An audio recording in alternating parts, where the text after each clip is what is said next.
Hey les amis, comment allez-vous? Bienvenue dans ce nouveau numéro de Graines pour l'Afrique.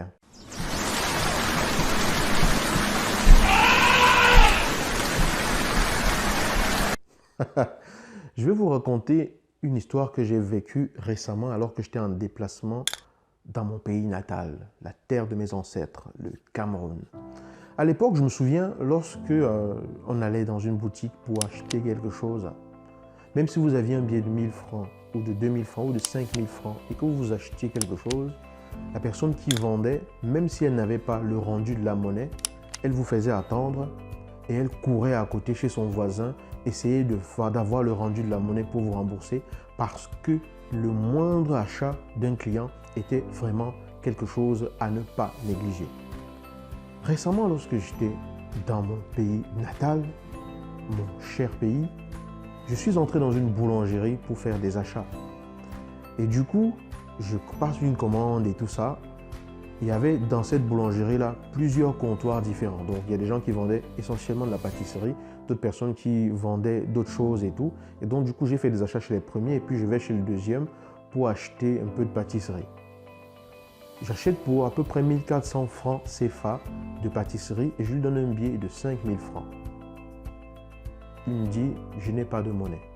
Je lui dis, ok, vous n'avez pas de monnaie, mais essayez d'en trouver. Il me dit, non, non, je n'ai pas de monnaie.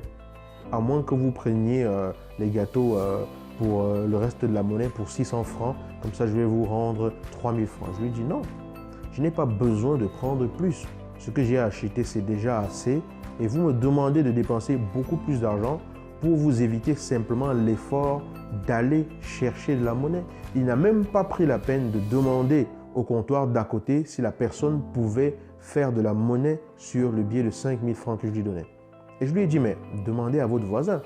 Peut-être que lui, il a la monnaie. Et c'est là qu'il a appelé son voisin de loin, en fait. Et il a demandé à son voisin. Et son voisin, en fait, avait de la monnaie sur 5000 francs. Et son voisin a permis à ce que je puisse prendre ce que je devais prendre et que ce monsieur puisse me rendre la monnaie exacte. Là, j'ai trouvé ça vraiment très particulier. J'étais vraiment très étonné de me rendre compte que parce que vous êtes en train de faire un travail à un poste et que ce n'est pas votre propre business, vous préférez croiser les bras et ne pas faire de votre mieux pour servir le client comme il faut. C'est une explication possible. Il y a peut-être une explication là derrière. Mais je n'arrive pas à comprendre comment, lorsque vous êtes là pour servir des clients, vous ne vous dérangiez pas pour apporter ce service-là aux clients. Que vous laissiez le client se débrouiller ou que vous disiez au client d'acheter pour plus de marchandises. Et que c'est le client qui vous propose même une solution, voyant que vous ne voulez même pas faire d'efforts. Écoutez les amis, si vous n'êtes pas capable, lorsque l'on vous confie une responsabilité que vous-même vous avez cherché parce que vous voulez gagner de l'argent pour pouvoir subvenir à vos besoins, si vous n'êtes pas capable de faire vraiment ce boulot-là avec sérieux, comme si c'était le vôtre, lorsque vous aurez votre propre affaire, elle ne décollera peut-être pas. Parce que vos employés feront exactement la même chose. Vos employés feront exactement la même chose et vous n'aurez pas les résultats que vous escomptez. Lorsque l'on vous confie une tâche, lorsque vous demandez à accomplir une tâche, donnez toujours de votre mieux. C'est important de toujours faire de son mieux. Il ne faut pas se dire de toutes les façons, j'ai mon salaire à la fin du mois, même s'il n'achète pas, quelqu'un d'autre achètera.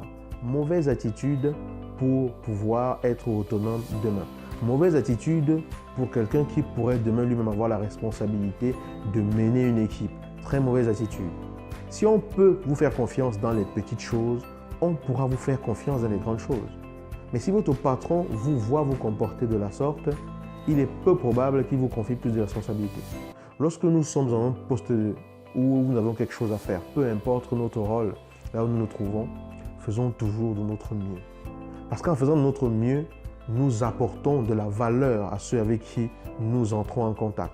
Et on ne sait jamais vraiment jusqu'où cela peut aller quand on s'occupe d'une personne comme ça devrait ou même plus que ce que cela ne devrait. Vous ne savez pas quel changement et quel impact vous pouvez avoir dans la vie d'une personne en apportant le service qu'il faut.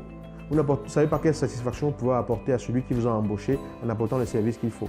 Vous ne savez pas quel retour de manivelle peut arriver dans votre vie et que vous vous retrouviez exactement à la place de la personne que vous avez en face de vous plus tard et que vous ayez besoin qu'on s'occupe de vous comme il se doit. Sachons faire les choses comme si elles dépendaient entièrement de nous. Sachons faire les choses comme s'il en allait de ce qui nous appartient à nous-mêmes.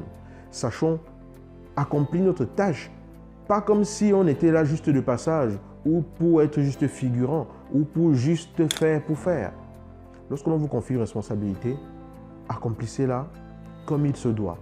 De telle sorte à ce que lorsque vous ne serez plus là, qu'on puisse dire, lui, il était vraiment exceptionnel. Ça, c'est vraiment important si on veut construire une société digne. Parce que si tout le monde se comporte de cette façon, on aura beau se plaindre des dirigeants, le pays n'avancera jamais. On aura beau se plaindre de ceux qui sont devant, ce n'est pas lorsqu'on change un dirigeant que la mentalité de la population à la base va changer. La mentalité de la population à la base doit changer. Donc c'est bien de toujours accuser ou de toujours tendre le doigt vers les autres, vers ceux qui prennent des décisions et tout. Mais la question, c'est moi à mon niveau, est-ce que je suis dans mon rôle? À mon niveau, qu'est-ce que je fais? Est-ce que tout dépend vraiment de cela? Moi, est-ce que je fais quelque chose de différent d'eux? Ça, c'est la question de réflexion. Je dis ceci, je ne dis rien. Je n'accuse personne. J'attire tout simplement l'attention. Ce que j'ai compris aujourd'hui, ce n'est qu'une petite parcelle de ce qui me semble avoir saisi de la situation. Ce n'est même pas la vérité, hein? Ce n'est pas la vérité absolue. C'est juste ma perception du moment. Donc, voyez comment ça s'éveille en vous. Voyez ce que vous en faites. Vous êtes responsable de ce que vous comprenez, de ce que je vous partage. Et j'espère simplement que ça fait un peu plus réfléchir, que ça éveille un peu, que ça aide et que ça nous permet simplement de bâtir un monde plus harmonieux, plus fort et plus solide. Parce que c'est ainsi qu'on ira beaucoup plus loin. Je vous dis à bientôt dans un nouveau numéro de Graines pour l'Afrique.